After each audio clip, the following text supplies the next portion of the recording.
이제 에발산과 그리심산에서 축복과 저주를 선포했습니다. 그러면 이제 축복과 저주는 누구에게 달려 있는 것입니까? 여러분, 하나님이 축복을 주시고 저주를 주시고 물론 맞습니다. 그런데 이제 이 축복과 저주의 이 모든 책임이 누구에게 전가되는 것입니까? 여러분, 축복과 저주가 이미 우리 가운데 있는 것이죠. 그래서 하나님의 말씀을 듣고 모든 명령을 지켜 행할 것인지 아닌지에 따라서 때로는 지켜 행하면 복이고 지켜 행하지 않으면 저주가 있게 되는 것입니다. 그러므로 축복과 저주는 사실 누구에게 달려있냐면 바로 나에게 달려있음을 보게 됩니다. 그렇기 때문에 오늘 우리 역시 우리가 결정해야 될 것이 있습니다. 하나님 말씀에 순종할 것인지 아닌지를 선택하셔야 됩니다. 지금까지 하나님 말씀을 순종하며 왔다 할지라도 오늘 이 밤 다시 한번 여러분 결정하는 밤 되기를 원합니다.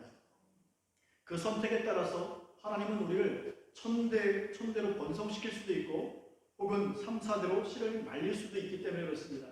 하나님이 악해서 3, 4대로 말리는 것이 아닙니다. 우리가 택했기 때문에 그런 것입니다. 우리가 천대까지 번성되는 것은 우리가 하나님이 주신 말씀 안에서 그렇게 순종했기 때문에 가능할 수 있다는 것입니다. 여기서 중요한 것은 예수 믿지만 거짓말함으로 돈 버는 자는 사실 저주받은 자라고 보면 될 것입니다. 그 자는 하나님이 버린 자입니다. 그래서 그리스도인으로서 가져야 될 직업이 있고 가져서는 안 되는 직업도 있는 것이겠죠. 여러분, LA 폭동 사태가 일어났을 때 어느 목사님이 기도하던 중에 하나님이 주신 응답이 있었습니다. 너희가 회개하지 않으면 큰일 난다는 거였습니다. 그런데 그때 마침 LA 폭동이 나서 한인들이 엄청난 피해를 받았다고 이야기하더라고요. 여러분, 그때 그렇게 하나님이 회개를 촉구했던 내용이 무엇입니까? 여러분, 한국에서 이민으로 갔던 그 사람들이 가장 쉽게 할 수 있었던 것들이 노동이었을 것입니다.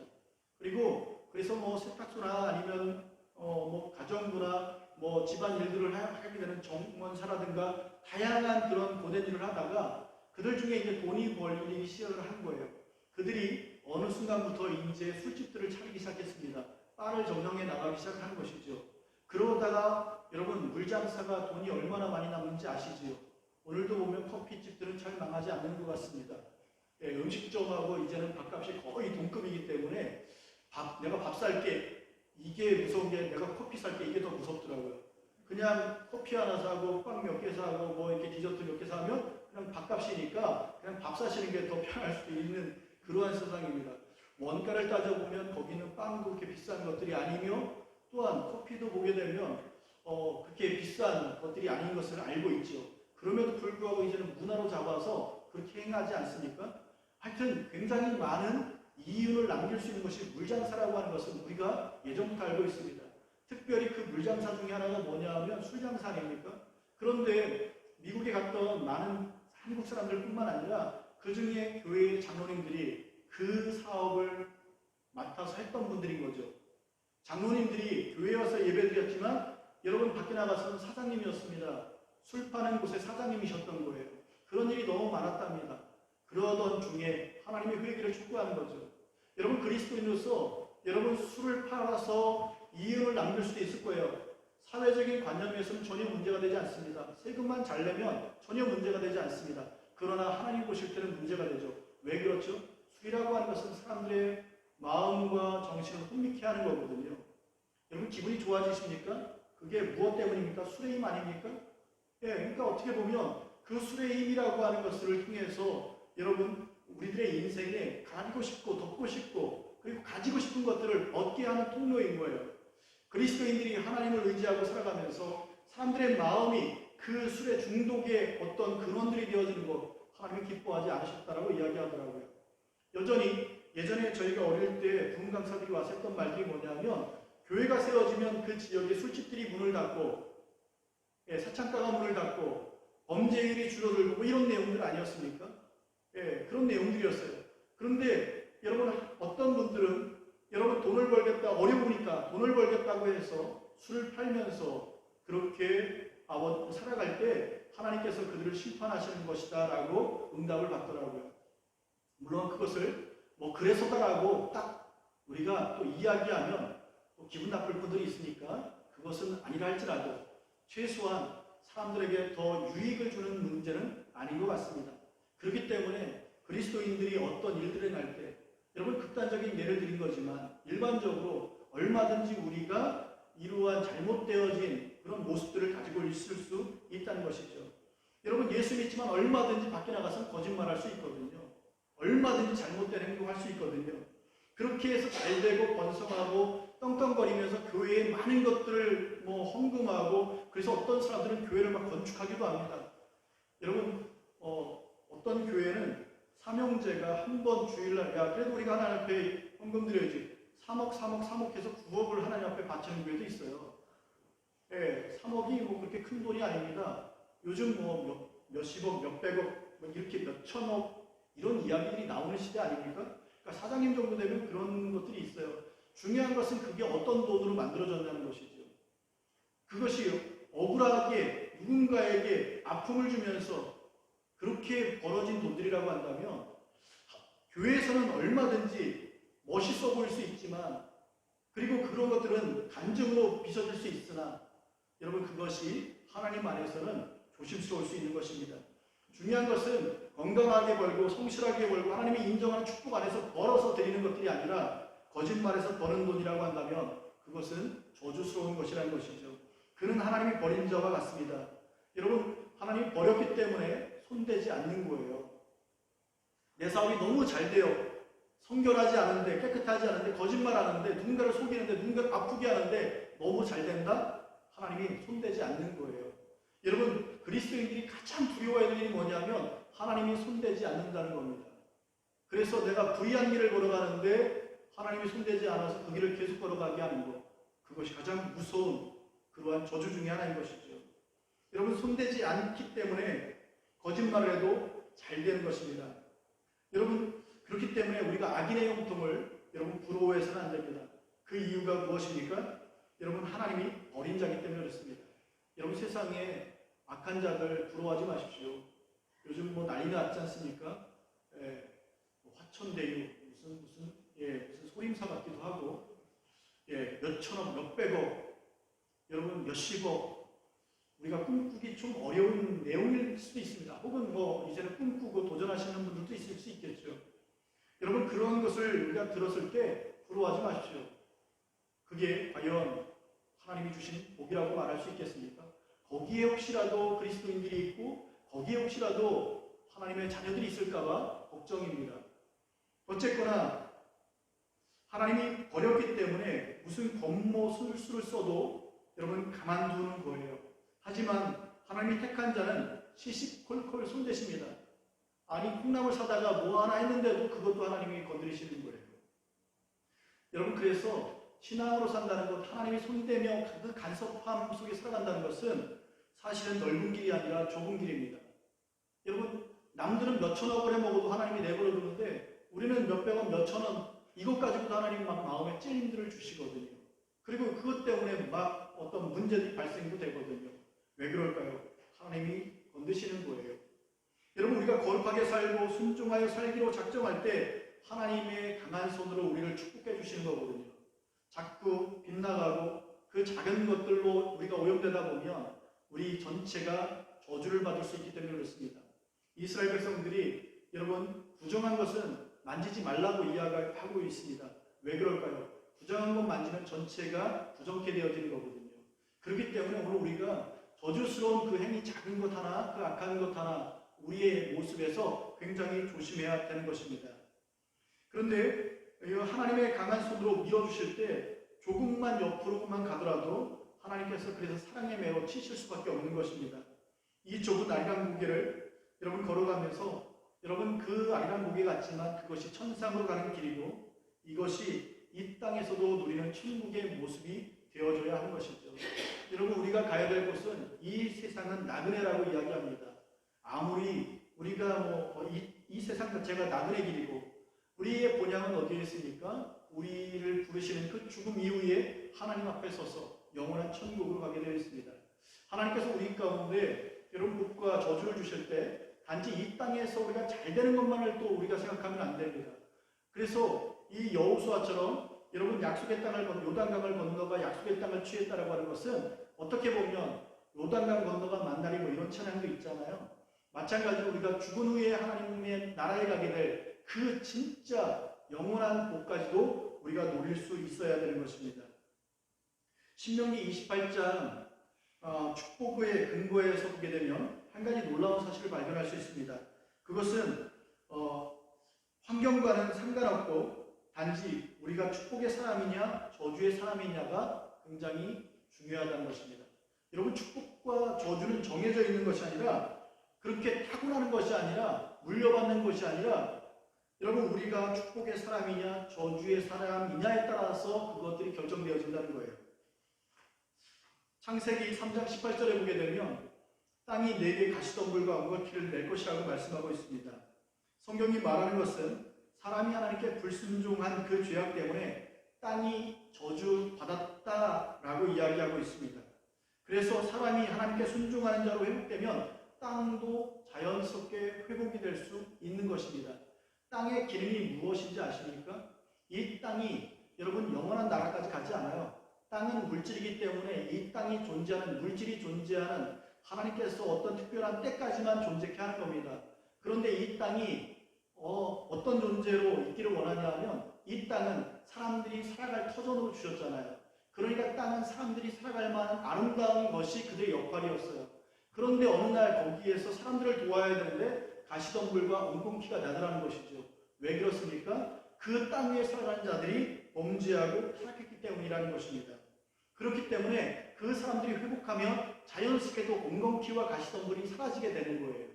그리고 그들이 마땅히 땅으로서 주어진 그 역할을 통해서 창조주에게 순종하여 사람들을 복되게 하는 것으로 바뀌게 되는 것입니다. 그렇기 때문에 어떤 사람들은 땅을 고치기 위해서 환경 운동을 벌이기도 합니다. 그렇죠? 뭐 땅을 또 회복해야 되고, 바다도 회복해야 되고, 공중도 회복해야 되고, 그래서 다양한 오염으로부터, 그런 부패로부터 여러분 고치려고 노력을 합니다. 이것도 굉장히 중요하죠. 그리고 땅을 고쳐달라고 기도하는 사람들도 있습니다. 우리의 이 무시무시한 이 오염시대, 대기 오염시대, 하나님 이 땅을 고쳐주십시오. 그런데 그 전에 우리가 해야 될 것이 있습니다. 이것은 어찌 보면 세상 사람들이 할 수 있는 거예요. 하나님의 사람들은 환경을 바꾸거나 여러분 땅을 고쳐달라고 기도할 것이 아니라 사람부터 고쳐달라고 기도해야 됩니다. 왜냐하면 사람이 타락해서 땅이 저주를 받았기 때문에 그렇습니다. 그래서 로마서 8장 19절에는 어떤 말씀이 있냐면 한번 읽어볼까요? 시작! 피조물이 고대하는 바는 하나님의 아들들이 나타나는 것이니. 여러분, 분명히 성경을 통해서 말씀하는 게 뭐냐면 환경을 바꿔라, 환경을 유지해라, 환경을 개선해라가 아니라 사람을 바꾸라는 겁니다. 사람의 욕심이 여러분 공의할 수 없게 만드는 거고, 사람의 욕심이 세상을 더 오염시키는 것이지 땅이 자연이 스스로 이렇게 파괴되는 것이 아니라는 거예요. 그렇기 때문에 피조물인 이 자연 만물이 고대하는 것이 뭐냐면 하나님의 아들들, 의의 사람들, 진리의 사람들, 거룩한 백성이 나타나기를 원하는 것입니다. 하나님의 형상이 회복된 사람들이 나타나게 되면 땅은 회복된다는 것입니다. 그렇기 때문에 우리가 때로는 땅을 오염시키는 것들을 근절하기 위한 운동도 해야 되지만 중요한 것은 우리의 심령이 바뀌어지게 해주십시오 라고 기도해야 됩니다. 요즘 우리가 기사를 보게 되면 대선을 앞에 두고 이 사람이나 다 비슷비슷하지 않습니까? 그럴 때 우리가 해야 되는 것은 하나님, 저들처럼 우리 모두를 좀 바꿔주십시오. 저것이 죄인지를 모르고 살아갑니다. 저 사람은 몇천억을 했고 이 사람은 몇십억을 했고, 그런데 우리들도 다 그러지 않습니까? 그러니 하나님, 사람을 먼저 고쳐주십시오. 그래서 복음이 필요한 것입니다. 하나님은 오늘 우리를 복음의 사람으로 불렀습니다. 복음은 첫째 대상이 사람을 향하게 되어 있습니다. 복음은 짐승에게 전하는 것이 아닙니다. 너 착하네, 너 예수 믿으면 천국 갈 수 있어. 개나 고양이나 어떤 반려동물들이라고 말하는 그 동물들에게 복음이 주어지지 않습니다. 복음은 반드시 사람에게, 내가 예수 믿으면 구원을 얻는다라고 하는 이 놀라운 진리는 사람에게만 전달되어진 것입니다. 중요한 것은 세상 불의한 자에게도 증거되어지므로 그들이 하나님의 형상을 회복하여 이 땅까지도 회복되어지는 귀한 역사가 있기를 소망합니다. 중요한 것은 악인이 그 땅을 더럽히며 살아갈 때 하나님이 보시고 더 이상 땅이 회복되지 않는다고 여기면 그때 그 땅에서 악인을 내쫓고 의인에게 새롭게 주는 역사가 있게 되는 것입니다. 이것이 가나안 정복입니다. 그렇기 때문에 한 나라가 망하고 한 나라가 서게 되고 한 나라가 패하고 다시 세워지게 되는 그 나라들을 잘 보게 되면 하나님의 역사가 어떻게 흘러가는지 볼 수 있어요. 그냥 망하는 나라는 없습니다. 그냥 고통받는 사람들은 없습니다.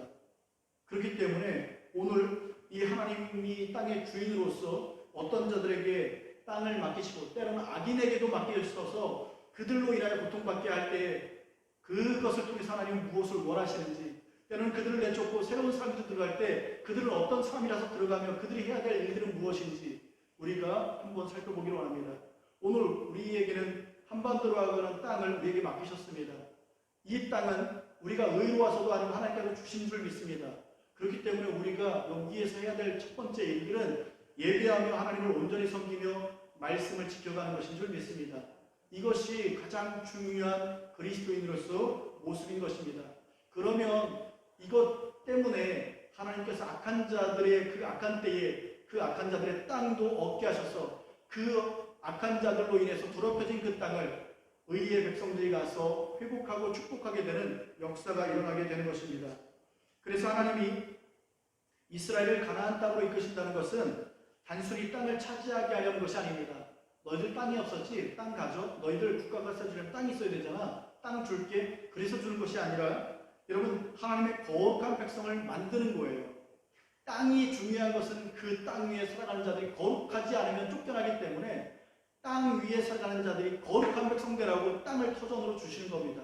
그들이 거룩하여지면 악인들에 의해서 고통받던 자들이 여러분 해방을 받고 여러분 자유를 받게 되고 그래서 하나님의 나라가 더 도래하게 되는 그 초석을 삼게 되는 것입니다. 그렇기 때문에 이스라엘에게 땅을 주신 하나님, 우리에게 땅을 주십시오. 땅만 우리가 사모하면 안 됩니다. 땅은 그냥 부차적으로 온 거라고 보시면 돼요. 그럼 무엇을 구해야 됩니까? 하나님, 오늘 우리가 거룩한 주의 백성 되기를 원합니다. 거룩함이 빠져버리면 그 땅에서 쫓겨납니다. 그러니 잠시 여러분 그냥 물거품처럼 그 땅의 기쁨은 다 사라지겠죠. 여러분 이 땅에 오늘 우리에게 있는 문제들이 무엇입니까?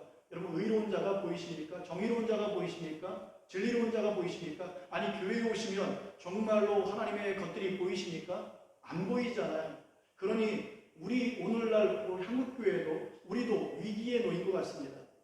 제가 신학을 할 때만 해도 한국교회는 여러분 종교개혁이 일어나야 된다는 말을 너무 많이 했었어요. 그런데 그것이 종교개혁이 일어난 적은 없는 것 같아요. 종교개혁은 일어나지 않았습니다. 그러나 종교개혁이 일어날 만한 모습들은 너무나 많이 벌어지고 있습니다. 그러니 여러분 하나님이 주신 이 대한민국이라는 이 땅에서 여러분 이 땅에 살아가는 우리가 거룩하지 않기 때문에 이제는 나라를 잃어버려도 전혀 이상하지 않을 정도예요. 그렇지 않습니까? 제가 지금 나라를 잃어버리자라고 말하는 것이 아니라 어떻게 해서든지 나를 지키려고 여러분에게 부탁을 드리는 겁니다. 그 작은 시작이 여러분 이 땅을 살아가는 우리들의 거룩함 속에 달려있음을, 우리의 성결에 달려있음을 기억하시고 오늘 하나님 앞에 거룩한 민족, 성결한 민족, 하나님 아버지 악은 그 모양이라도 버릴 수 있는 그러한 모습이 되게 해달라고 여러분 기도하기를 소망합니다. 구약을 잘 보면 하나님이 이스라엘이라는 국가를 세울 때 아무리 족속의 죄악이 관영할 때까지 참으셨다가 이제 쓸어버리고 이스라엘에게 주시고 그 땅을 분배하는 것을 볼 수 있습니다. 잊지 말아야 될 것은 그 땅에 들어갔을지라도 그 땅이 하나님의 축복이 임할 땅이냐 아니면 저주를 받을 땅이 되어 빼앗길 수도 있다는 것입니다. 그 축복과 저주의 역사는 누구에게 달려있냐면 그 땅을 차지한 사람들에게 달려있기 때문입니다. 쉽게 말하면 자기하기 나름입니다. 대한민국이 하나님이 주시는 이 축복이 더 갈지 안 갈지 아니면 달에다가 7번째로 오늘 쏴서 절반 성공을 했다라고 하는 그런 기사를 좀 보았는데 여러분 인공위성 쏴가지고 그런 기술력 가지고 뭐합니까? 하나님께서 넘기시면 끝나는데 그렇지 않습니까? 저 북한과 저 중국과 러시아와 일본과 미국과 열대 강대 속에서 그것을 감당해내기에는 여전히 우리에게는 힘이 없다는 것을 알고 있음에도 여전히 우리가 성결하고 정결한 거룩한 그리스도의 그러한 모습을 취하기보다는 여전히 세상처럼 물질만 추구하고 세상처럼 권력만 추구하고 힘만 추구한다면 여러분 오늘 우리에게는 축복이 아닌 저주가 더 가깝게 다가올 수 있다는 것입니다. 축복과 저주는 우리가 택하는 것입니다. 아멘. 여러분 하나님이 축복 주고 저주 주고가 아니라 이제는 우리 앞에 있는 거예요. 저주를 선포하고 축복을 선포했으니 이제는 내가 그렇게 사는 거에 따라서 그것들은 오게 되어 있는 것입니다. 여러분 생명과 선악과가 동시에 있는 거예요. 생명과만 주거나 아니면 죽게 하는 이 선악을 알게 하는 나무가 따로 주시는 게 아니라 동시에 있는 겁니다. 하나님은 선택권을 우리 가운데 준 거예요. 이제는 우리가 알아서 성장해서 성숙해서 우리의 수준을 높여서 하나님의 그 뜻을 따라서 생명과를 따기를 원하는 의의 거룩한 사람이 되기를 바라는 그 마음으로 우리 가운데 주셨거든요. 축복과 저주는 그것을 선택하는 것은 선택권은 우리에게 있음을 잊지 않기를 소망합니다. 그래서 사람은 책임적인 존재가 되고 절대 다른 자를 핑계할 수 없습니다. 우리와 하나님과의 일대일 관계 속에서 우리가 결정한 것을 책임질 줄 아는 하나님을 닮은 자들로 성장해야 합니다. 왜냐하면 책임을 전가하는 것은 마귀의 전공이기 때문에 그렇습니다. 그래서 우리 얼굴에 마귀가 있고 하나님이 있는지는 책임을 전가하느냐 아니냐에 달려있음을 여러분 기억하시고 우리가 이야기한 것들은 지켜낼 수 있기를 우리가 결정한 것들은 책임질 수 있기를 주님으로 축복합니다. 책임을 회피하는 자들은 다 안 했다라고 실수했다라고 이야기합니다. 이것은 저주의 땅이고 여러분 사단의 왕국인 것입니다. 주님은 어느 정도로 책임지셨냐 하면 당신이 짓지 않은 우리의 죄까지 다 뒤집어 쓰고 십자가에 달려 죽으셨습니다. 그러므로 우리 역시 십자가를 지고 주님의 뒤를 따르는 자가 되기를 주님의 이름으로 축복합니다. 이제 마지막 6번째 주제를 다루고자 합니다. 여호수아의 마지막 메시지입니다. 여호수아 23장에서 24장은 여호수아의 고별 설교입니다. 12장까지 이스라엘은 아이성 하나만 빼고 백전백승하며 그 땅을 정복하게 됩니다. 이제 여호수아는 이스라엘에게 몇 가지를 당부하게 됩니다. 5절, 6절입니다. 이 내용을 요약해 보면 이는 우리를 위에 싸워주시는 그래서 율법책에 기록된 대로 다 지켜 행하라고 하는 그런 말씀입니다. 또한 7절과 8절을 보게 되면 이는 세상과 가까워지지 말고 하나님과만 가까워지라고 하는 메시지를 던져주고 있습니다. 하나님을 가까이 하라 그리하면 하나님이 가까이 할 것이라고 약속해주고 있습니다. 그러면 한 사람이 천을 쫓고 두 사람이 만을 쫓게 되는 역사가 일어나게 됩니다. 왜 이렇게 되냐면 여호와께서 너희를 위해 친히 싸워 죽이시기 때문에 그렇습니다. 또한 12절에서 13절을 보게 되면 이방과 연합하거나 혼합하지 말고 절대 여호와만 섬길 것을 권면해 주고 있습니다. 요한일서 2장 15절에서 16절에 보게 되면 이 세상이나 세상에 있는 것들을 사랑하지 말라라고 이야기하고 있습니다. 왜냐하면 누구든지 세상을 사랑하면 아버지의 사랑이 그 안에 있지 않다라고 이야기하기 때문입니다. 그래서 육신의 정욕, 안목의 정욕, 이생의 자랑을 사랑하면 아버지의 사랑이 떠나게 되는 거예요.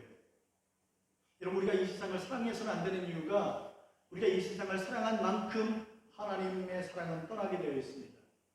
우리 인생의 꿈이 무엇입니까? 우리를 위하여 우리를 사랑하신 우리를 죽도록 사랑하신 그 하나님을 사랑하는 것 아닙니까? 이 땅에서뿐만 아니라 영원한 천국에 그 사랑을 위해서는 이 세상에서 우리가 조심해야 되는 것이 뭐냐면 육신의 정욕, 안목의 정욕, 이생의 자랑입니다. 이것이 너무 커지는 커질수록 아버지의 사랑이 없다고 보면 되는 것입니다.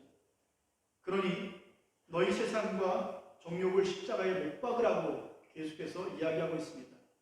여러분 하나님의 사랑은 점점 커져야 되지만 이 세상을 향한 그 정욕과 또한 이 세상을 향한 그 자랑들은 작아져야 되고 없어져야 됩니다. 그렇기 때문에 이 세상에서 소유한 것으로 자랑하는 것만큼 바보스러운 것은 없을 것입니다. 하나님이 나를 얼마나 사랑하셨고 하나님이 나에게 어떤 말씀을 주셨으며 하나님이 미래에 그 종들에게 주시는 그 비밀스러운 일들을 얼마나 주셨는지 그래서 하나님이 오늘 우리를 향하여 어떤 역사를 이루어 가시는지 하나님이 보여주시는 그 모습들이 무엇인지를 오히려 그런 것들을 이야기하십시오. 여러분 이런 것들을 이야기할 것이 없다 그러면 성경을 이야기하시면 됩니다. 창세기부터 계시록까지 수많은 사건과 이야기들이 있지 않습니까? 그런데 요즘은 만났다 하면 커피숍을 가보면 다 어떤 이야기들입니까? 아파트 몇 억이 올랐대, 주식은 어떻게 됐대, 비트코인은 어떻게 됐대, 야 누가 얼마를 해먹었대, 야 몇 천억이래, 몇 억이래, 몇 조래. 그것이 우리의 화제입니다. 하나님 앞에 기도했더니 하나님 어떤 마음을 주셨고 이 시대에 우리가 어떤 모습으로 우리가 그리스도인으로서 살아가야 될 것인가에 대한 고민과 갈등, 그러한 이야기들, 나는 하나님을 만나고 싶은데 왜 하나님의 역사는 없는 것인가? 나는 하나님을 붙잡고 싶은데 왜 하나님은 내 손에 붙잡히지 않는 것인가? 하나님은 과연 계신 것인가? 하나님은 말씀하시는 것, 하나님은 주무시는 분인가?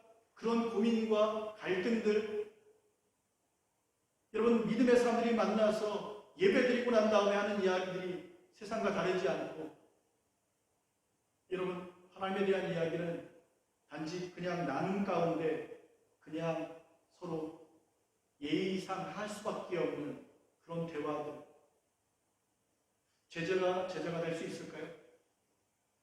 말씀으로 완전히 투영되지 않고 비춰지지 않았는데, 여러분 배운 마디로 이렇게 이야기하면 가장 정답스럽게 이야기한다고 그가 제자가 됩니까? 배웠다고 제자가 된다면, 근데 우리가 알지 않습니까? 아무리 들어도 배워도 제자가 되지 않더라. 왜 그렇죠? 나를 십자가에 못 박지 않기 때문에 그렇습니다.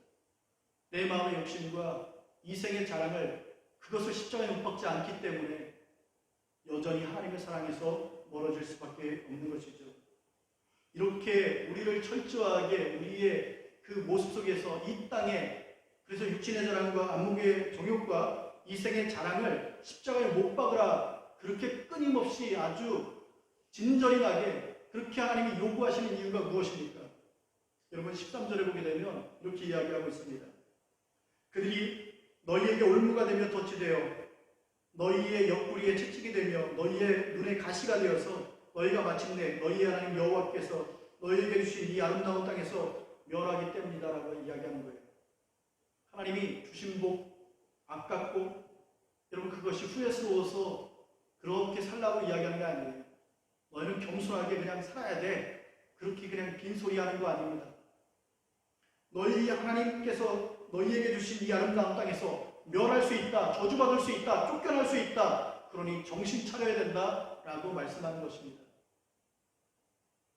여러분 우리가 마음의 중심에 있는 것들이 아마 입에 나오실 거예요. 그렇지 않습니까? 네. 마음에 있는 것들이 입으로 나온다고요. 어떤 것들이 더 많이 나오는지는 우리가 점검할 수 있을 것 같습니다. 내가 누군가를 만나서 어떤 이야기들이 더 많은지, 격려와 위로가 더 많은 것인지, 아니면 또 다른 내용들이 더 많은지. 그러면서도 우리는 하나님의 축복만을 원한다고 한다면, 때로는 하나님이 모든 것을 다 허락하셨음에도 우리가 택하지 않고 하나님은 왜 우리에게 복을 주지 않느냐라고 말하는 것과 다를 바가 없다는 것입니다. 그러므로 하나님이 주신 땅에서 멸할 것을 두려워하면서 돈이나 세상 자랑을 하지 않기를 주님으로 축복합니다. 여호수아의 고별 설교를 통해서 주시는 메시지는 하나님이 너희와 함께 싸워 승리했다는 것입니다. 그러므로 여호와께서 승리케 하셨으니 여호와께만 영광을 돌리라는 것입니다. 또한 하나님 말씀을 좌로나 우로나 치우치지 말고 다 순종해 내라고 이야기하는 것입니다. 하나가 천을 감당하는 귀한 백성이 될 것을 이야기해주고 있습니다. 절대 너희는 멸망할 짓 하지 말라라는 것을 우리에게 이야기하고 있습니다. 그래서 이방 사람들과 협상하거나 혹은 혼잡하지 말라라고 이야기하는 것입니다. 하나님은 여호와가 우리의 왕이 되는 신앙을 가지라라고 권면하고 있습니다. 여러분 24장을 통해서 여호수아의 신앙을 엿볼 수 있습니다. 그게 뭐냐면 하나님이 인생의 왕이 되셨다는 것입니다. 여호수아 중심의 왕 하나님이셨습니다. 그래서 그 고백을 어떻게 하고 있냐면 24장 15절에 오직 나와 내 집은 여호와를 섬기겠다라고 고백하는 거예요. 그냥 나와 내 집은 크리스찬 가정이 되겠습니다가 아닙니다. 이제는 철저하게 육신의 정욕과 이생의 자랑들, 이 세상의 땅 위의 모든 것들을 내가 다 십자가에 못 박고 오직 하나님만 사랑하며 말씀을 따라 거룩한 백성으로 나아가게 살아가겠습니다. 저주받을 짓 하지 않고 축복받을 짓만 함으로 그 축복을 하나님께 받아서 그 복을 세상에 나눠주겠습니다라고 하는 이 고백이 다 담겨져 있는 것입니다. 우리 역시 오늘 이 밤 오직 나와 내 집은 여호와만 섬기겠다고 하는 이 여호수아의 고백과 다짐이 우리에게 있기를 주님으로 축복합니다. 우리가 한 번만 더 명심하시죠. 축복과 저주가 하나님께 달려있지 않고 우리의 선택과 결정에 달려있음을 잊지 않는 밤 되기를 소망합니다. 그러니 복 주십시오가 아니라 복을 주시기 위해서 복은 주셨으니 그것을 받을 수 있는 그 행위가 따르면 될 것입니다. 이제 우리 함께 좀 기도하며 나가기 원합니다. 오늘 이것으로서 이제 여호수아 사경회는 다 마치게 됩니다. 다른 건 다 기억하지 않으셔도 기억나는 거 가지고 기도하시면 좋겠고요. 우리 오늘 이 밤은 주의 이름을 부르면서 나와 내 집은 오직 하나님만 섬기겠습니다. 이제부터 저주는 나와 내 집에 상관이 없게 하여 주옵시고 하나님 베푸신 복으로 인하여 하늘나라 귀한 용사로 살아가게 도와주십시오. 그렇게 우리 기도하면서 마무리 짓고 제가 기도하겠습니다. 우리 통성으로 기도하겠습니다. 하나님 감사합니다. 하나님 아버지, 오늘 우리가 말씀들을 살펴보면서 다시 한번 여호수아의 위대한 신앙과 이스라엘을 향하여 하나님이 베푸신 것들을 살펴보았습니다.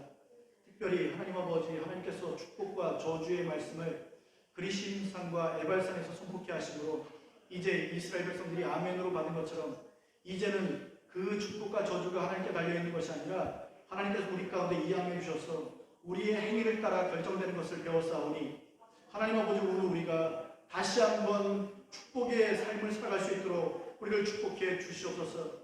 하나님 아버지, 오늘 우리가 다시 한번 저주받을 삶이 아니라 아버지 하나님의 축복받을 만한 아버지 하나님의 당연한 삶을 살아가므로 아버지 하나님께서 우리 가운데 주고자 하는 그 거룩한 삶을 살아낼 수 있도록 인도해 주옵소서. 한 사람이 범죄하고 한 사람이 잘못하면 이스라엘 연대 책임을 지는 것을 볼 때에 하나님 아버지 교회 공동체가 하나님 아버지 전부 다 그 아버지 하나님의 연대 책임에서 자유로울 수 없음을 우리가 보게 됩니다. 하나님 아버지, 한국교회가 보이는 이 세상 앞에 보여지는 이 더럽고 추악한 모습들, 하나님 아버지 빛의 거룩한 모습으로 나아가지 못하고 아버지 하나님의 이런저런 욕심과 탐심과 이생의 자랑과 아버지의 육신의 정욕을 따라서 움직이게 되는 이러한 아버지의 세상과 같은 더러운 모습들, 저주를 불러올 수밖에 없는 이러한 모습들이 너무나 팽배하게 쌓여져 있사오니 하나님 아버지, 우리들 가운데 저주받을 짓들을 끊어내게 도와주시고 하나님이 복 주실 만한 아름다운 행위들을 행함으로 아버지의 복의 그런 자들, 그래서 그 복을 가지고 이 땅을 축복하고 다음 세대를 축복하며 아버지 하나님께서 우리에게 주시는 귀한 날들을 살아갈 수 있도록 인도해 주시길 소망합니다. 하나님 아버지, 이 땅에서 우리가 복받은 사람으로 살아갈 뿐만 아니라 아버지 하나님께서 우리를 부르시는 그날 죽음을 넘어 아버지 하나님의 심판대 앞에 섰을 때에 영원한 축복을 쟁취해 날 수 있는 영원한 축복을 상으로 받게 되는 아버지의 착하고 충성된 종들이 될 수 있도록 인도하여 주시옵소서. 하나님 감사합니다. 사흘 동안 여호수아를 살펴보았습니다. 혹시라도 부족한 점이 잘못 전한 것 있으면 용서해 주시되, 그러나 아버지의 여호수아를 통해서 주신 말씀들 중에 우리 마음에 또한 깨닫게 하신 것이 있다면 다시 한번 결단함으로 여호수아처럼 하나님 말씀에 순종하는 하나님의 거룩한 백성으로 아버지며 되새겨지는 아버지며 그렇게 거듭나는 복된 시간이 될 수 있도록 인도해 주옵시며, 우리가 이 땅에 복과 저주가 놓여 싸우니 하나님 아버지 복을 선택할 수 있는, 그 선택한 것을 위하여 희생할 수 있는, 그 선택을 위해서 달려갈 수 있는, 그 선택을 위해서 세상을 돌아보지 않는, 부러워하지 않는 그 은혜가 있기를 소망합니다. 연약하고 부족하오니 힘을 도하여 주시고 은혜를 더하여 주옵소서. 돌아가려고 합니다. 여호수아에게 땅을 주시고 가나안 땅을 정복케 하신 그 은혜가 오늘 이 밤 우리들 함께 말씀을 나눈 저희들의 삶 가운데 이루어지게 하여 주옵소서. 이제는 우리 주 예수 그리스도의 은혜와 하나님 아버지의 무한하신 사랑하심과 성령님의 감화감동 교통하심이 오늘 함께 여호수아 넷째 날을 마감한 모든 성도들 머리 위에 이제로부터 영원토록 함께 하시옵기를 주 예수 그리스도 이름으로 축원하옵나이다.